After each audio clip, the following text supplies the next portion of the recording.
खुलुमबाय स्टुडियोआव आं उदांस्रि मुसाहारि बिटिआरनि गाहाय मावफुं सोद्रोमा प्रमद बर'नि सांग्रां लाइमोनफोरनि सोंनाय फिननाय हाबाफारि इयुनाव मोजां समाज दानायनि थांखिजों अदालगुरियाव बिटिआरनि गाहाय प्रमद बर'नि सांग्रां लाइमोनफोरनि सोंनाय फिननाय हाबाफारि लादों। अदालगुरि कलेज अडिटोरियामाव जानाय सोलोंथाइ समाजखान्थि फालांगि साख्रि बाख्रि आबाद आरो गुबुन बायदि बायदि बिथिङाव बोरै जौगादों आरो फैबाय थानाय समाव माबायदि मावलांगोन आरो मावनांगौ बैफोर गासिबो बिथिंखौ लानानै अदालगुरि जिल्लानि बर'जों लोगोसे गुबुन गुबुन लाइमोनफोरजों सोंनाय फिननाय हाबाफारियाव बाहागो लायो बिटिआरनि गाहाय मावफुं सोद्रोमा प्रमद बर'आ।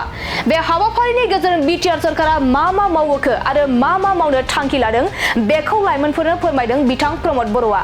अदालगुरि जिल्लानि बर'जों लोगोसे गुबुन गुबुन माहारिनि लाइमोनफोरजों जोङो जोबोद मोजाङैनो सावरायदों। बिथांमोना गोबां सोंलु लाबोदों साख्रि बाख्रिनि बेलायाव इमप्लयमेन्टनि बेलायाव हारि माहारिखौ लानानै खामानि मावलांनायनि बेलायाव आरो आङो बेखौनो नायनो हास्थायदोंमोन जे आथिखालनि लाइमोनफ्रा समाजखौ लानानै हारिखौ लानानै सरकारखौ लानानै जायखिजाया खामानि मावनायखौ लानानै माबायदि सानो आरो दिनै बिथांमोनजों सावरायनो मोननानै बिथांमोननि सोंलुफोरखौ बुजिनो मोननानै जोबोद मोजां मोनदों।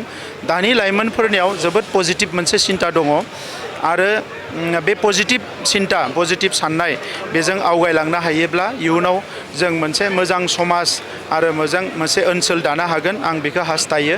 आरो आङो जिहेतु गुसुं समनि थाखाय सरकाराव दङमोन दा बे समाव जिखिनि मोनदांदों बेखौनो लानानै बिथांमोननो आं सरकारि पलिसिनि सायाव फिननायखौ होदों। आङो मिजिंथिदों बिथांमोना गोबां खोथाखौ बुजिदों आरो बिथांमोननिफ्रायबो आङो गोबां खोथाखौ बुजिनो हादों। सोलोंथाइ बिथिङाव गोबां मावनांगौ दङ, गासैबो बिथिङावनो मावनांगौ दङ। मानोना सुबुं सोदोमस्रिया सानसेयैनो जाया, जेखौ बुंदोंमोन Rome was not built in a day. दा नंखायनो सुबुं सोदोमस्रिखौ दानो थाखाय मोनसे सोदोमस्रि जानो थाखाय गोबाव बोसोर नांगौ आरो दिनै बर' माहारिया सोमावसारजेननायनिफ्राय लानानै बे 30-40 बोसोराव गोबां जौगाबाय, गोबां बिथिङाव खामानि मावनो हाबाय। नाथाय बड'फाया जि बिबानखौ होलांदों मोनसे गेदेमा हारि दानो थाखाय, बिनि थाखाय जोंहा जथेस्थ' मावबावनांगौ दङ आरो बेखौ उननि समाव आरोबाव गोख्रों मोनसे सिन्ता लानानै मावलांगोन।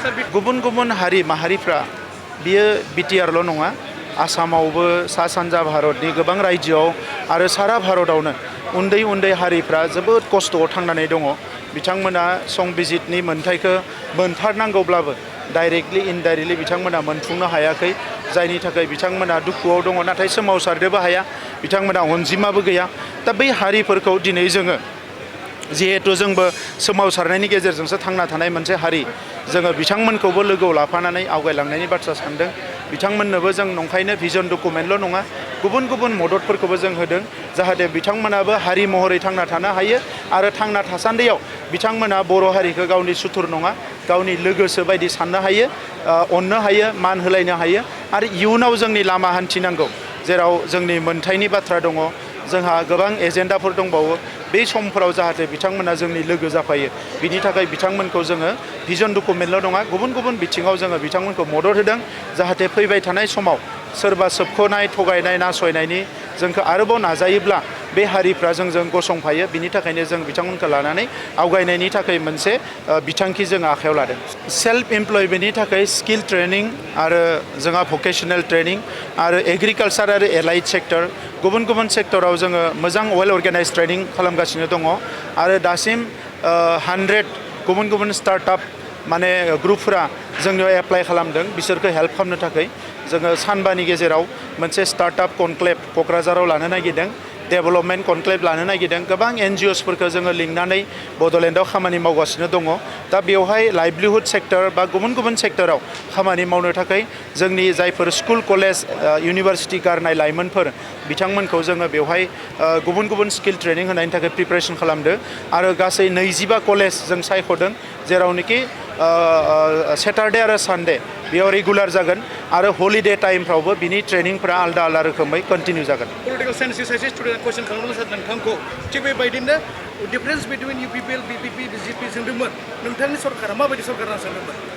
आङो मोजां मोनदों जे बिथाङा पलिटिकेल साइन्सनि स्टुडेन्ट हिसाबै माखासे पलिटिकेल कुइसनखौ बिथाङा सोंदों आरो आं बिथांनो फिनदों जे UPPL हान्जाया रावजोंबो गोरोबा, मानोना मोनसे गिदिर सिमां गिदिर मोनसे थांखि लानानै UPPL हान्जाया जोनोम जादों आरो बे थांखिजोंनो मोनसे निति आइडियोलजि मिशन आरो भिजन बानायनानै जों आवगायलांगासिनो दङ। गोबां लाइमोन सोरजिनो फोथायनो खालामो नाथाय बे लाइमोनफ्रानो माब्लाबा समाजारि बिथिङाव गाज्रि दालाल बयनिबो साननाय हनाया जेब्लायबो पजिटिभ बेबायदि नङा। समाजा जि समनिफ्राय जागायदों बै समनिफ्रायनो बेवहाय मोजांबो दङ गाज्रिबो दङ। बै समावबो गाज्रि मोनसे थासारि दङमोन, खोमसि फोथायनाय, सिखाव दाखायत बायदिसिना दङमोन। दा लासै लासैनो मोनसे एन्टि ससियेल थिंकिंआ जोबदों, गुबुन मोनसे थिंकिं एबा साननाया फैदों। बे मोनसे समहालागै थांबाय थागोन, नाथाय आं मिजिंथियो जे जोंनि धोरोम आफाद, जोंनि सोलोंथाइ बयबो फसंथानफ्रा मोजाङै खामानि मावोबा मोनसे समाव नेगेटिभ सानसिन्थानिफ्राय बयबो पजिटिभ सिन्थायाव फैजोबनो हागोन, आं बेखौ मिजिंथियो। खौरांगिरिनि थाखाय गोबां मावनांगौ दङ आरो बिसेसकय जोंनि गासैबो खौरांगिरिया सर्ट टार्म नङाबा लं टार्म जायखिजाया जार्नालिज्म कर्सफोरखौ जोङो लानांगोन। बिनि थाखाय जों फेल'शिप प्रग्राम जागायदों, नाथाय बेखौ जोबोद जों फकास खालामनो हायाखै। आं सानदों थाबैनो बेखौ फकास खालामनानै जाय खौरां बिजोङाव खामानि मावनो गोसो थानाय जोंनि बिदा फंबायफोर दङ बिसोरखौ जों थाबैनो माखासे स्किल ट्रेनिं, केमेराखौ बोरैहाय हमो बा कुइसन्सखौ बोरैहाय सोङो बा जार्नालिज्मनि इथिक्सआ मा, प्रिन्सिपला मा, बेफोरखौ ट्रेनिं लानो थाखाय जों हेल्प खालामगोन, जाहाथे इयुनाव बर' खौरां बिजोङाबो जाहाथे नेशनेल स्टेन्डार्ड बा इन्टारनेशनेल स्टेन्डार्डआव थांनो हायो। वेलकाम।